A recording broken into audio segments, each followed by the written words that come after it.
Magandang umaga, magandang tanghali o magandang gabi o anumang oras na panood niyo ang video ito. Welcome sa ating pag-aaral ng Salita ng Diyos.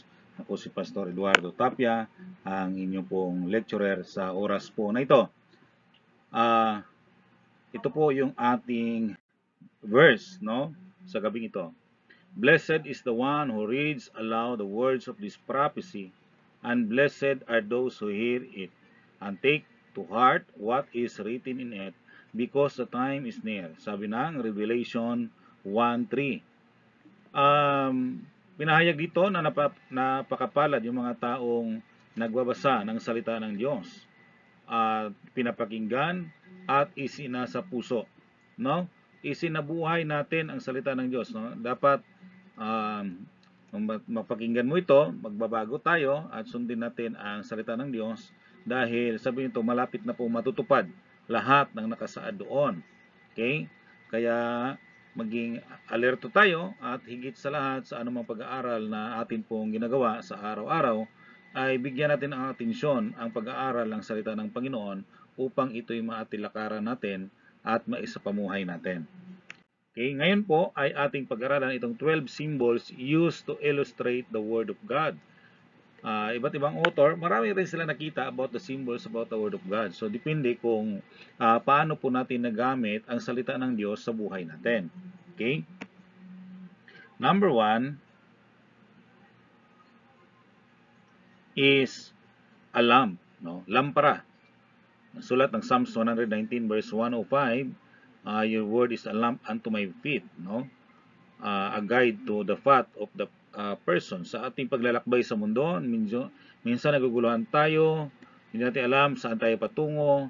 Mahalaga po ang salita ng Panginoon na siya magagabay sa atin, no? Kasi po ito ay ilaw na sa landas na ating tatahakin. Gaano man kadilim yan, gaano ka masalimuot, ay tanda natin ang salita ng Panginoon na nauna sa atin ay alam ng Diyos anong dapat gawin ng isang tao upang mabuhay na masaya at maging produktibo sa kanyang buhay. Pangalawa ay hammer, martilyo, no? Yan ay nasulat sa Jeremiah 23 verse 29. Yan, buksan nyo na lang po doon yung salita ng Panginoon. A powerful word that able to break the resistance of the hearer. Gaano makatigas ang puso natin, kaya po itong pukpukin, kayang masuhin, no? Basagin yung ating mga matigas na damdamin at nais ng Diyos na bawal po yung pusong bato, kailangan po pusong laman na makasunod sa utos po ng Panginoon. No, kaya isa po itong hammer para po durugin gaano man tayo ka matigas man ang ating damdamin pagdating sa salita ng Panginoon. Number 3, a fire. Yan po ay nasulat sa Jeremiah 23 verse 29 and 20 verse 9. Sabi na parang apoy itong naglalagablab sa puso niya. Okay? Burning word that consume the doubt and negative thoughts of the hearer. So, mga negatibo, mga pangit na kaisipan natin, no? So, ay apoy, no? Na tupukin tayo lahat ng mga gawain nating negative, lahat ng mga damdamin nating negative na masama against the word of God, against the people of God. Yan po, no? Yun po ang magkukonsume. The word of God ang siyang mag-aayos sa ating mga buhay. Okay? Pang-apat ay water. Yan po ay nasulat ng Episode 5:26, no? Ang tubig ay kailangan natin sa araw-araw na buhay. Necessary source of life for everyone. Okay? Kahit kumakain tayo ng kumakain, hindi natin pwedeng kalimutan ang tubig, di ba? Kahit wala kang kinakain, iinom ka pa rin ng tubig. Kasi pag may tubig, kahit walang pagkain, ay minsan ubuhay na tayo, no? Kaya necessary source ng ating buhay. Okay? Panglima, sword. Yun po ay nasulat sa Hebrew 4:12. Your word is like a sword, no? Double-edged sword. Okay, dalawang talim. Okay. Magkabilaan yung talim. Okay? Natatagos sa pinagdugtungan ng espiritu at kaluluwa, di ba? Ibig sabihin, convicts the hearer. So, ito, pwede tayong matchap, pwede tayong target, tawag doon, pwede ka mataga, no? about the Word of God. Yun po ang panglaban natin sa ating mga kalaban. His Word, gamitin natin sa tama. Yun ang ginamit ng Panginoong Jesucristo nung siya po ay tinukso ni Satan, no? So the Word of God ay talagang powerful. Maging si Satan ay hindi niya kayang harapin niyang salita ng Panginoon. Pang-anim ay milk, yan, gatas. Hebrews 5:12 to 14, yan po yun, no? So, a food for new believers o new converts. Okay, minsan sa mga bagong Christian, pag medyo matigas yung pagkain kasi sabi nga, di ba, ang bata ay kailangan gatas muna. So, pag bago pa lang, mga mild lang muna, yung kayang intindihin. Kasi kapag mga hard words na, minsan nahirapan na silang umintindi. Minsan na hindi pa nga sila nabuhay ay natsugi na, o parang ganon. 'Di ba? Ibig sabihin, mga mild words muna, kailangan yung maintindihan lang muna ng mga bago, mga akay nating bago, no? So sa mga taong kakaatin lang ng simbahan, so hindi pwedeng mga salitang magaspang muna, no? Kundi ano muna siya, yung mga malumanay muna ng mga salita ng Panginoon. Tandaan natin ang salita ng Diyos ay sa lahat ng panahon at sa lahat ng nangangailangan ay ito po ay epektibo. Okay? So, yan po ay milk, no? Pangpito ay anchor. Yan, angkla, sa Tagalog pa. Hebrews 6:18 to 19, yan po nasulat. Reliable words, the one we should hold, di ba? Yung barko, mga bangka, di ba? Para hindi sila matangay basta-basta ng alon, okay, kailangan may angkla, no? So, yung angkla, yun po, wala pong, kung makipansin po natin, wala pong ibang tali diyan na nag-hold sa mga barko, kundi yung angkla. Okay? So, minsan may mga barko na 3 ang angkla, okay, mayroong 4, no? So, depende po sa laki ng barko. Kasi just in case nagkaroon ng malakas na alon, hindi po sila basta-bastang matangay, no? So, ganun din po sa salita ng Diyos. Once ang tao ay talagang founded on the Word of God, ay hindi po siya basta-bastang matinag, no?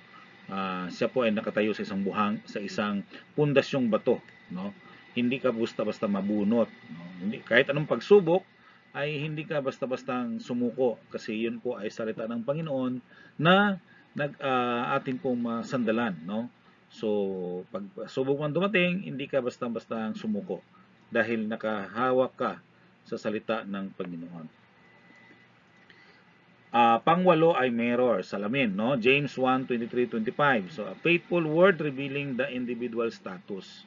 Ano man katayuan mo ngayon, ano man sitwasyon mo ngayon, ay yan po nire-reveal ng Panginoon, no? Sa salita niya, ito po yung katotohanan na kailangan nating maintindihan sa buhay natin. Dapat alam natin ano na po bang ginagawa natin at present, no? So the Word of God can convict, magre-reveal sa mga ginagawa natin. Minsan mga bagay na hindi ka nais na sa harapan ng Panginoon.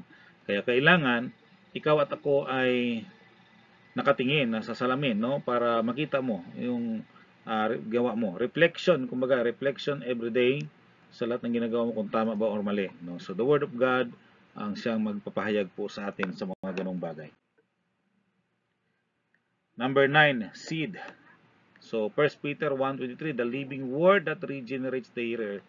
So dito po ito po yung salita ng Panginoon na naipunla muna sa puso natin. Time will come, aanihin po natin. Tutubo yan, lumago at mamunga. Na kung saan aani tayo ng 30 folds, 60 folds, 100 folds. No? So, binhi muna ngayon. Siguro ngayon, napakinggan mo muna. And then, siguro time will come, lumago na yan sa buhay mo. No? So, hindi naman lahat ng mga na-born again ay nung nakarinig ng gospel ngayon ay born again na kinabukasan. Wala pong ganon. Hindi lahat ng nakarinig ng ebanghelyo, no, ay kinabukasan nagbago ng buhay. No? So dahan-dahan po sa process para bang 'di ba yung binhi, kailangan muna siyang ipunla, tapos nung naipunla na ay hindi naman kinabukasan tutubo. Takes days para lang siya ay mabuhay, no? Nung nabuhay na, hindi lang po hanggang doon kundi hanggang sa lumaki po siya.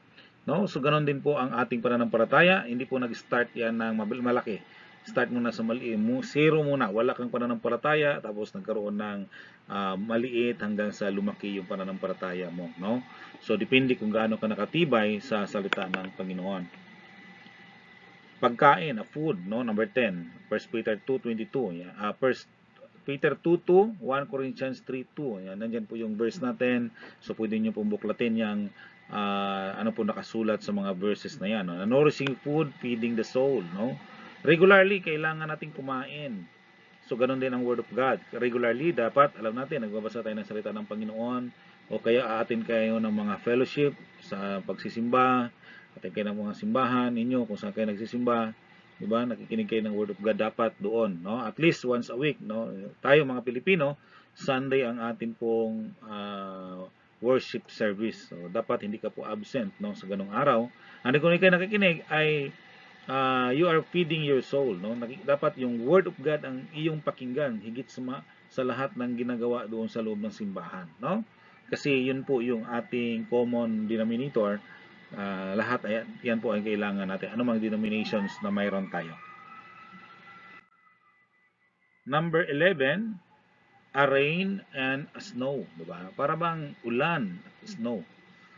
Yan, no? So yan po ay sulat sa Isaiah 55 verse 10 to 11. Your word, hindi po yan babalik na walang mangyayari. Parang ang ulan ay papatak sa lupa, hindi po yan uuwi sa langit, no? O hindi po nag-evaporate agad, okay, para tawag doon, na walang nangyari, kundi ito ay didilig sa lupa para tutubo yung mga halaman, okay, yung mga tigang na lupa ay didiligan niya, no, para mabuhay yung mga halaman, mga puno na kailangan din ng tao para mabuhay ang tao. So ibig sabihin yung Word of God na napakinggan yan sa isang tao, hindi po yan mawala diyan, kundi yan po mayroong mangyayari dun sa taong tumanggap at nakarinig nun, no? Siguro hindi man sa ngayon, but later on ay mapakinabangan yan ng isang taong nakikinig ng salita ng Panginoon. Okay?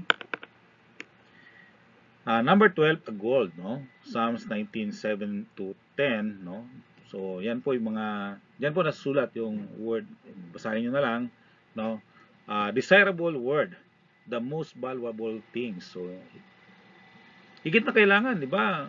Mas mahal ang value ng gold, no? So, lahat ng tao may gold, di ba? Kaya isa yan sa mga hinahanap ng mga tao, dapat gold, tunay. Kasi ang gold ay hindi yan tawag natin, hindi nasisira ng basta-basta, no? Pure siya, pwede siyang tawag doon, pangmatagalan at tumataas yung value ng gold, di ba? Hindi siya nagdi-decrease. Unlike ng ibang mga elements ay nagdi-decrease, pero ang gold ay tumataas yung value. So, pwede mag-stock ng matagal ng ganong element, no? So, ganoon din ang Word of God ay hindi po yan naluluma, no? Kahit nasulat na ng ilang thousand years ago, di ba? Panahon pa ni Moses, nasulat na yung salita ng Panginoon hanggang sa panahon natin, hindi po siya naluluma. Okay? It is applicable up to this point of time. Ha? Hindi po siya naging obsolete. Ang Biblia hindi po naging obsolete. Kasi kung obsolete na, hindi na natin kailangan magsimba. Diba? Pero hindi po siya naging obsolete. No? Ibig sabihin, yan po ay nanatili. No? Nanatili sa kanyang value at hanggat mayroong tao, may value, may pakinabang ang salita ng Diyos sa buhay natin. Okay? So, yun po ang 12 symbols used to illustrate the Word of God. I hope na ito po ay ating malakaran, no? At maintindihan. So, maraming salamat sa panonood. At please like and subscribe to our channel and even this Bible lesson Facebook page. Pwede na rin kayong mag-follow para po sa mga susunod pa ng mga video at aralin na atin pong pag-aaralan. Maraming salamat, God bless at pagpapalain tayo ng Panginoon. Huwag kalimutan, magbasa ng Biblia, magdasal palagi at manampalataya sa Diyos ng ating source ng buhay natin. Salamat, God bless sa lahat.